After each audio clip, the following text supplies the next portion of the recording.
What if greatness wasn't born in drama, but in patience, clarity, and joy? What if genius could be humble, steady, and quietly revolutionary?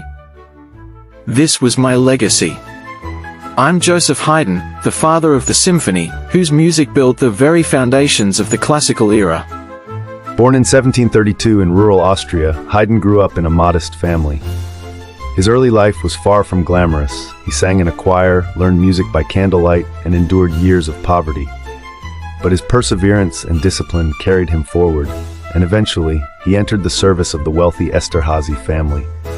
For decades, Haydn composed in their courts and countryside estates, writing music that would change history. In that isolation, Haydn experimented boldly. He wrote symphonies and string quartets that gave music a new architecture, clear, balanced, and elegant.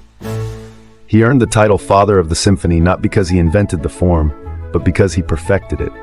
Each movement was a conversation, a balance between tension and resolution, surprise and order. Unlike the fiery Beethoven or the prodigious Mozart, Haydn was patient. His music was witty, playful, sometimes humorous. He wrote for his musicians with care, adding jokes and surprises for their enjoyment. Yet beneath the lightness was a profound clarity, an order that reflected both discipline and joy. Philosophically, Haydn teaches us that greatness does not always roar. Sometimes it whispers through structure, through patience, through building foundations that others will stand upon.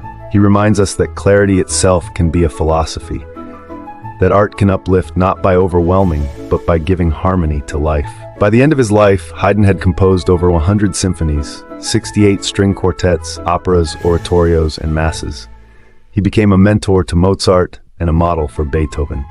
His creation and seasons remain monumental works of faith and nature. From humble beginnings, he shaped the entire soundscape of an era. Joseph Haydn died in 1809, beloved and respected across Europe. His music was not thunder nor storm, but sunlight, steady, bright, and enduring. He shows us that greatness is not always in revolution, but in building something that lasts. And in that, my voice still speaks, as fresh and clear as the day it was written.